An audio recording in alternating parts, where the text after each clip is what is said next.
Nandito na ang Tagalog recap natin ng pangatlong parte ng Jurassic World movie series na ang Dominion 2022. Ito ay isang thriller suspense action adventure movie na siguradong ikatutuan yung lahat panoorin mga Juan, mag-relax na at mag-enjoy sa ating astig na palabas at simulan na natin.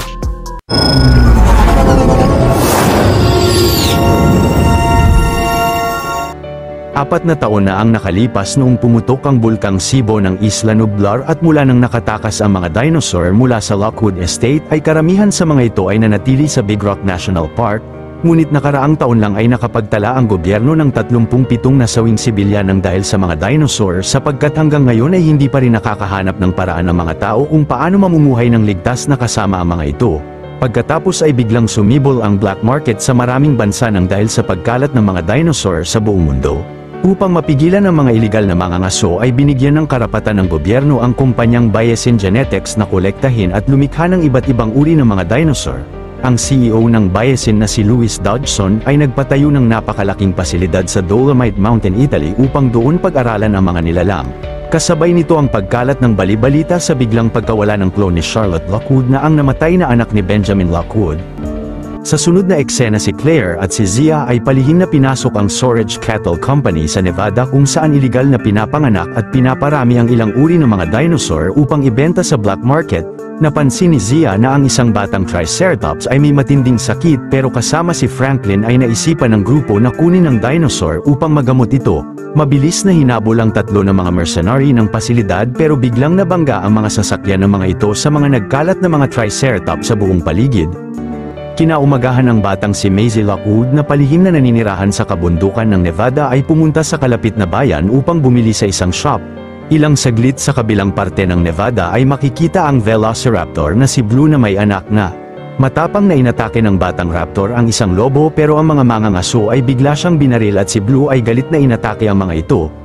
Sa kasalukuyan na iyon sa kabundukan ng Sierra Nevada ay makikita si Owen Grady na nangangabayo kasama ang mga kaibigan niya habang ginagabayan ng grupo ng mga Parasaurolophus. Kalaunan ang isa ay hinagisa ni Owen ang lasso nang nahiwalay ito sa kanila at mabilis na tinali ang nilalang sa isang putol na puno. Pinakalma ni Owen ang Parasaurolophus at pinasama ito sa kanila.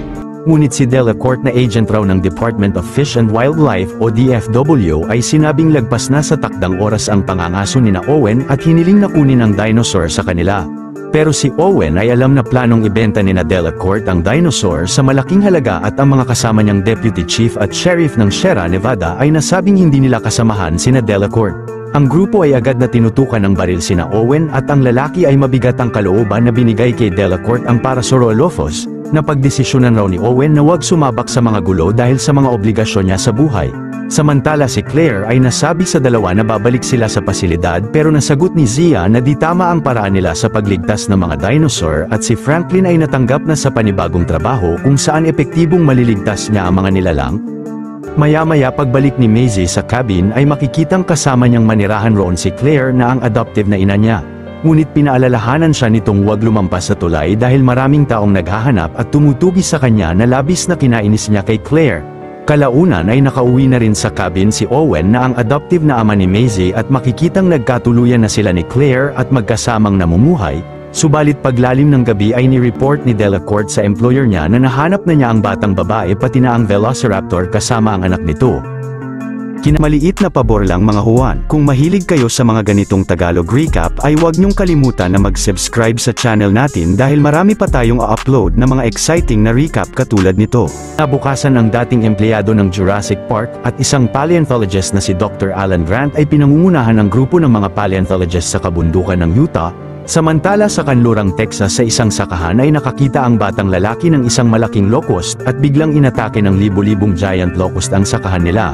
Mabilis na nakatago ang dalawang bata sa barn at nang nakapasok ang isang locust ay agad na nahuli ito ng batang lalaki gamit ang isang balde. Maya-maya ang ina ng mga bata ay pinapunta sa sakahan ang dating empleyado rin ng Jurassic Park at isang botanist na si Dr. Ellie Sattler. Nalaman niya sa ina na hindi nilamon ng mga locust ang sakahan ng kapitbahay nila dahil nagtanim ang mga ito ng binhi mula sa Bayesian. Pagkatapos ay mula sa malaking locust na nahuli ng mga bata ay kumuha si Ellie ng laway ng insekto bilang DNA sample. Nagmadaling bumiyahe si Ellie sa Utah upang makipagkita sa dating kaibigan niyang si Alan na labis na kinagulat ng lalaki. Napunta raw roon si Ellie upang ipakita kay Alan ang giant locust na iyon at kasama ang malaking kuyog nito ay nilamon na ng mga ito ang maraming sakahan sa ilang mga lugar. Kapag patuloy na dumami at lumamon ng mga sakahan ang mga insekto ay wala nang makakain ang mga alagang hayop nila hanggang sa wala nang makain ang mga tao. Ang mga sakahan na nagtatanim ng mga binhi ng biosin ang hindi kinakain ng mga locust at sa tingin ni Ellie ay ito ang lumikha ng mga insekto. Pagkatapos ay hinikayat niya si Alan na sumama sa kanya sa Biosin Sanctuary upang kumuha roon ng DNA sample ng giant locust bilang matibay na ebidensya nila. Makakapasok sila sa pasilidad ng dahil sa imbitasyon ng dating kaibigan nilang si Dr. Ian Malcolm na ang philosopher ng Biosin. Pero si Alan na tila nag-aalinlangang sumama kay Ellie ay kalaunan ay pumayag na rin sa babae. Maya-maya sakay ng isang eroplano ng Biosin ay narating nina Ellie at Alan ang paliparan ng kumpanya sa Dolomite Mountain, Italy at sinalubong sila ng Head of Communications na si Ramsey Cole. Sumakay sila ng isa pang eroplano papunta sa Biosin Sanctuary at pinaliwanag ni Ramsey na ang buong lugar ay may Aerial Deterrent System o ADS upang pigilan ang mga lumilipad na dinosaur na lumapit o umatake sa mga aircraft nila. Hindi nagtagal ay nakita ng dalawa si Dodgson sa harap ng sanctuary ngunit dahil sa sobrang busy ay pinaubaya niya sina Alan kay Ramsey. Sa kasalukuyan na iyon ay nakita ni Maisie ang batang raptor sa kakahuyan ngunit galit na hinarang siya ni Blue. Agad na pinakalma ni Owen ang Velociraptor at kalaunan ay umalis na sila ng lugar pero naisipan ng lalaki na sundan ng mag-isa ang dating alaga niyang dinosaur. Ngunit sina Delacourt ay mabilis na sinagasaan si Blue at dinukot nila ang batang raptor bago barilin si Owen nang nakita niya siya sa di kalayuan. Samantala si Maisie ay napagdesisyonang sundan si Owen kahit papinigilan siya ni Claire. Subalit ilang saglit lang pagdating niya sa tulay ay hinarang siya ni Delacourt at agad na dinukot rin siya ng mga ito. Nakita ni Owen ang pangyayari mula sa di kalayuan at agad na sinabi niya yon kay Claire ngunit nang paalis na sila ay galit na hinarap sila ni Blue. Pinangakuan naman ng lalaki ang raptor na ibabalik nila sa kanya ang anak niya. Samantala si Dodgson ay kinausap si Dr. Wu na ang tumulong pala sa kumpanya na malikha ang mga giant locust. Ngunit nasabi ng doktor na dahil hinaluan nila ng prehistoric DNA ang mga insekto ay mas lalong naging agresibo at mas lalong dumadami ang mga ito kaya't dapat na nilang ihinto ang proyekto. Pero nasagot ni Dodgson na nahanap na ng mga tauhan niya si Maisie Lockwood at ang batang raptor na ang makakatulong sa kanila na maayos ang problema nila sa mga insekto. Ilang saglit sina Ellie at Alan ay nakita si Ian Malcolm na nagbibigay ng lecture sa isang pasilidad ng Biosin patungkol sa mga pinag-aaralan niyang chaos theory. Pagkatapos ng panayam ni Ian ay hinarap niya ang dalawa sa labas ng pasilidad at labis na nagulat siya na makita silang muli. Kalaunan ng umorder si Ian ng kape nila ay palihim na binigay niya sa babae ang access bracelet niya at sinabihan siyang pumunta sa underground laboratory ng Biosin at hanapin ang Lab L4 kung saan pinag-aaralan ng mga scientist ng kumpanya ang mga locust. Sa sunod na eksena si Franklin na nagtatrabaho na sa CIA Dangerous Species Division ay biglang tinawagan ni Claire at nakipagkita siya sa kanila sa isang cafe. Sinabi ng dalawa kay Franklin na dinukot ni Delacourt si Maisie pero mula sa data ng CIA ay nalaman ng binata na naka-assign na ang ilang agent nila sa iligal na operasyon ni Delacourt sa Malta. Mula nang nagsarado ang theme park ay karamihan sa kanila ay na-hire ng CIA at isa na rito si Barry na ang makakatulong sa kanila sa lugar. Kinabukasan sa tulong ng piloto na si Kilowatts at gamit ang eroplano niya ay nadala ni Delacourt ang batang raptor sa Malta. Ngunit labis na nagtaka siya na makita ang batang babae na sumakay sa kotse ng employer ng grupo na si Soyona Santos. Samantala sina Owen at Claire ay nakarating na rin sa Malta at nakipagkita sila kay Barry. Pinunta ng lalaki ang dalawa sa underground black market ng Malta kung saan iligal na binibenta at sinasabak sa mga duelo ang iba't ibang uri ng mga dinosaur. Ilang saglit nang nakita ni Claire si Kayla sa palikuran ay napansin niyang American rin ang babae at agad na sinundan niya siya upang itanong kung nakita nito ang anak niya. Ngunit nasabi ni Kayla na ayaw niyang masangkot sa malaking problema nila. Maya-maya sina Barry kasama ang iba pang mga CIA agents ay nagkalat sa Malta upang matyagan si Soyona at sina Delacourt. Kalaunan ay nakita ni Owen na palihim na hinarap ni Soyona sina Delacourt upang ipabiyahe sa kanila ang mga Atrociraptor niya. Agad na ni-raid ng mga CIA agents ang transaksyon pero nagawang makatakas ni Soyona at Delacourt habang nagkakapalitan ng putok ang dalawang grupo. Pag-alis ng truck ni Soyona sa lugar ay agad na napabagsak ito ng iba pang mga CIA agents at bumangga papasok sa underground black market. Si Owen naman ay nagmadaling hinabol si Delacourt ngunit kalaunan ay naisipan ng kalaban na pakawalan ang dalawang malalaking dinosaur ng black market. Nang naabutan ni Owen si Delacourt ay galit na kinalaban niya ito at magaling na napatumba ngunit mabilis na kinagat ng dalawang dinosaur ang mga kamay ng lalaki. Pero nang tinanong ni Owen kay Delacourt kung nasaan si Maisie ay nasagot ng lalaki na si Soyona lang ang nakakaalam kung saan dadalhin ang bata hanggang sa nilamon ng ulo niya ng isa pang dinosaur ng black market. Kalaunan si Soyona ay sinabihan ang truck driver niya na pakawalan ang mga Atrociraptor at agad na pinaligiran ng mga ito sina Barry. Pagkatapos ay ginamit ng kalaban ang laser targeting device niya upang atakihin sina Barry ng mga nilalang pero agad na nakapagtago siya sa isang sirang yate habang ang ilang kasamahan niya ay nilamon ng mga Atrociraptor. Kalaunan ay tinulungan ni Owen ang kaibigan na makalabas ng yate at pinagtulungan nilang dalawa na maibalik sa cage ang isang Atrociraptor. Si Claire naman ay kumuha ng taser device sa truck at hinabol niya si Soyona pero nang naabutan niya ang kalaban ay magaling na napabagsak niya siya at tinanong kung nasaan si Maisie. Nasabi ni Soyona na dinala ang bata sa bayesin subalit biglang inatake si Claire ng isang Atrociraptor at tinutok sa kanya ng kalaban ang laser nito upang tugisin siya ng nilalang. Nagmadaling tumakbo si Claire sa mga bubong ng mga gusali habang hinahabol ng dinosaur at hindi nagtagal ay bumagsak siya sa isang truck. Nang napansin ni Kayla si Claire ay agad na minaneho niya ang sasakyan upang tulungan siyang makatakas ng lugar. Patuloy na hinabol pa rin sila ng Atrociraptor pero hindi nagtagal gamit ang bakal na tubo ng truck ay nagawa itong mapabagsak ni Claire at pinakiusapan niya si Kayla na dalhin sila sa bayesin. Samantala nang bumalik si Soyona sa market ay mabilis na tinutukan siya ni Barry ng baril pero si Owen ay sinabihan ni Claire na dinala si Maisie sa bayesin at makipagkita siya sa kanila sa isang airfield sa hilagang parte ng Malta. Sumakay si Owen sa isang motor ngunit si Soyona ay palihim na tinutok sa lalaki ang laser device niya at paglabas niya ng black market ay agad na hinabol siya ng dalawang Atrociraptor ng babae.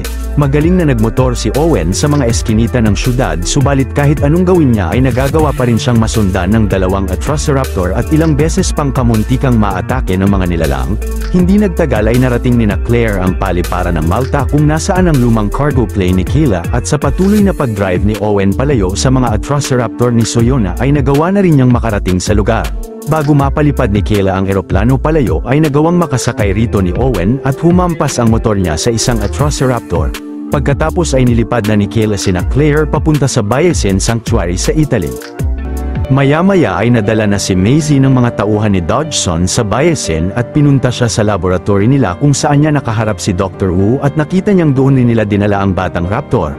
Naisipan ni Maisie na pangalanan nitong Beta pero si Wu ay nasabing nung nilikha niya si Blue ay hinaluan niya ng DNA ng monitor lizard ang dinosaur at yun ang dahilan kung bakit niya nagawang makapanganak ng walang partner. Yun din ang dahilan kung bakit magkapareho ang itsura ni na Beta at Blue at ganito rin ang nangyari kina Maisie at Charlotte Lockwood. Binunyag ng doktor na si Charlotte mismo noon ang lumikha kay Maisie. Bata pa lang si Charlotte ay mahilig na siya sa mga dinosaur at palaging kasama ang mga scientist ng Jurassic Park, hanggang sa naging magaling na scientist si Charlotte at katulad ni Blue ay nagawa niyang magdalang tao ng walang partner gamit lang ang sarili niyang DNA. Namatay siya matapos ang panganganak niya kay Maisie dahil sa pagkakaroon niya ng genetic disorder. Pero bago siya mawala ay binago niya ang DNA ni Maisie upang ang bata ay hindi magkaroon ng parehong karamdaman. Dagdag pa ni Wu na kung malalaman niya kung paano yun nagawa ni Charlotte sa pag-aral niya ng DNA ni na Beta at Maisie ay posibleng maayos ng doktor ang DNA ng mga giant locust na nalikha niya nakaraan.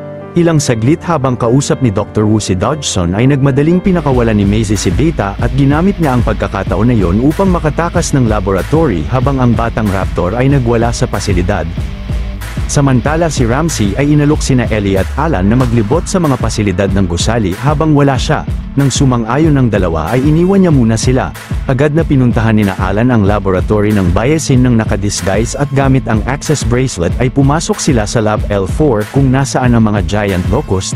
Pagkatapos ay kumuha sila ng DNA sample ng isang locust, ngunit biglang nagwala ang lahat ng mga insekto sa pasilidad kaya't agad na lumabas ang dalawa roon pero nakita sila ni Maisie sa daan. Nakilala ni na Ellie si Maisie Lockwood at sinama nila siya paalis ng laboratory pero ilang saglit ay nalaman nilang si Ramsey pala ang nagbunyag kay Ian sa masamang plano ng bayesin at tinulungan nila silang makasakay ng isang hyperloop pod upang makaalis ng sanctuary.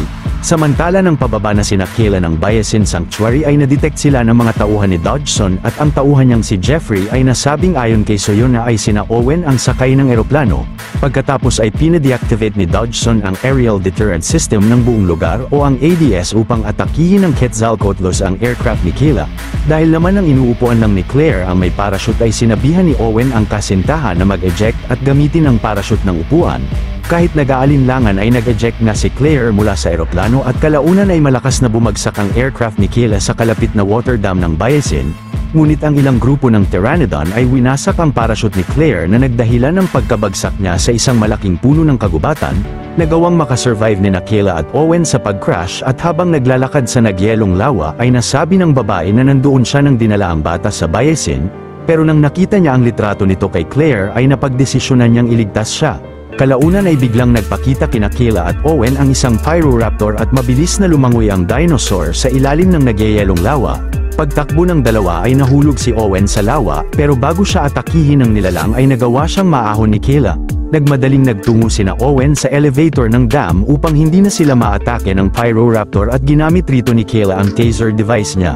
Pagkatapos ay sinabi niya kay Owen na mahahanap nila si Claire sa kagubatan dahil may tracking device ang ejection seat nito. Hindi nagtagal nang nagkamalay si Claire ay nagpakita sa kagubatan ang isang malaking Therizinosaurus at nang lumayo ito ay agad na bumaba si Claire sa ejection seat. Bagaman tila napansin si Claire ng higanteng dinosaur ay dahan-dahan siyang gumapang papunta sa kalapit na lawa upang makapagtago sa ilalim at nang sa gayon ay hindi masundan ng nilalang ang amoy niya. Maya-maya nang narating ni Owen ang kagubatan ay nadatnan nilang wala na si Claire sa ejection seat. Pagkatapos ay nakita nila sa lugar ang Giganotosaurus at ang Tyrannosaurus Rex na nag-away ng dahil sa pagkain.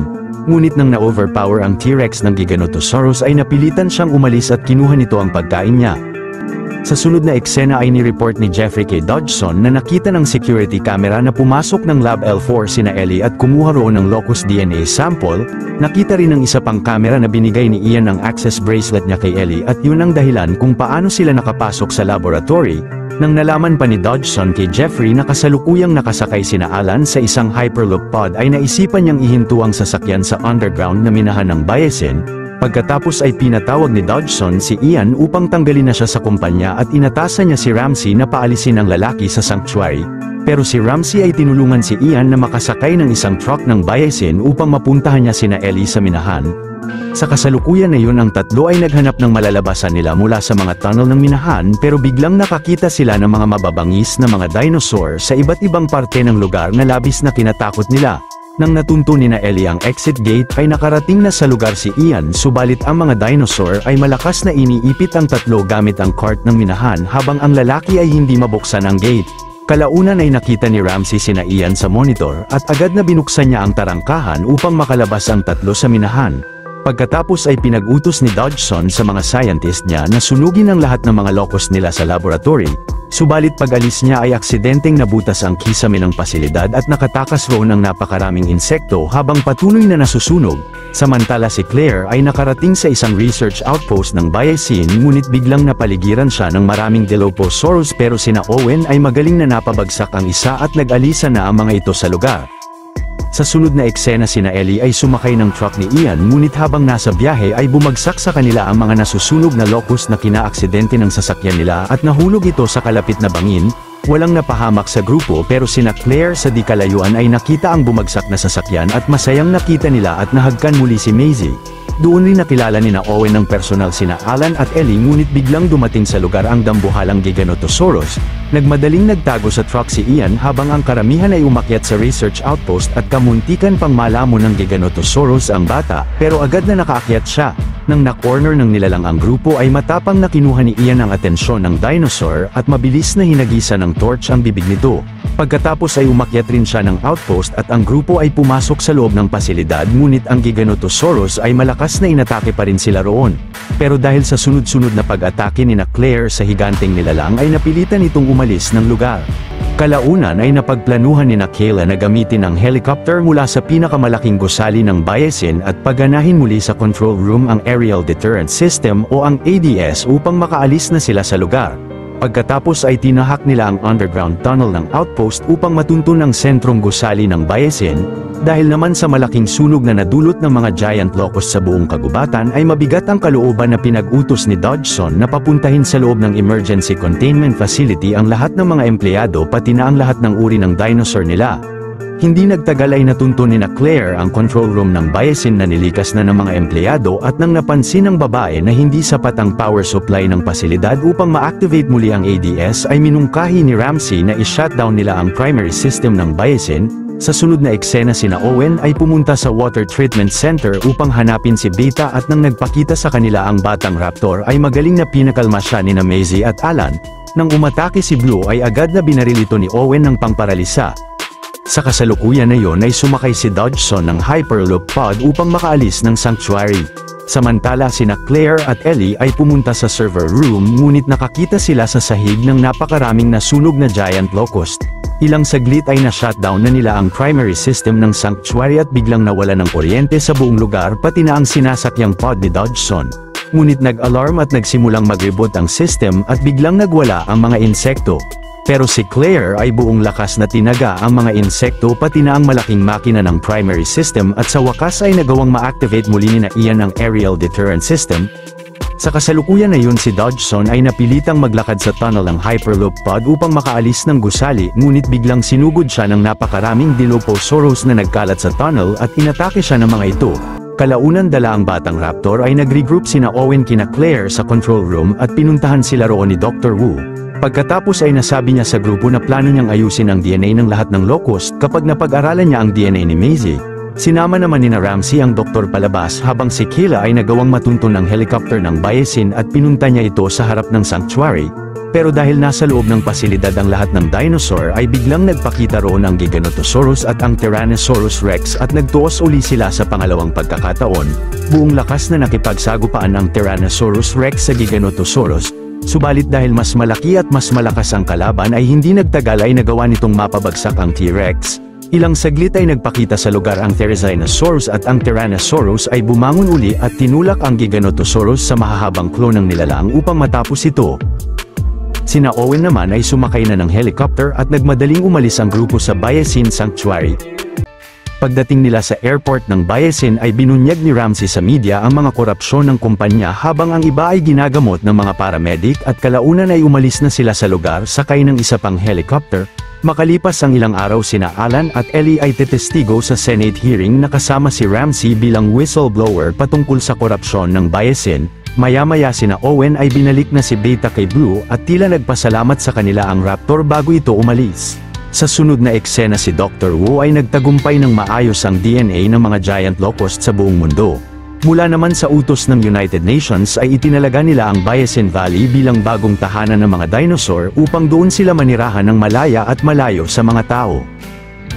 Dito na nagwawakas ang istorya ng pelikula. Kung natuwa at nagustuhan nyo ang ating tinampok na pelikula ngayong araw ay maaari nyo rin panuorin ang iba pang mga Tagalog recaps natin sa main page ng ating channel. At syempre huwag niyong kalimutan na mag-like, subscribe at mag-hit ng notification bell dahil marami pa tayong tatampok na exciting na mga pelikula sa mga susunod na linggo. See you on the next one mga Juan.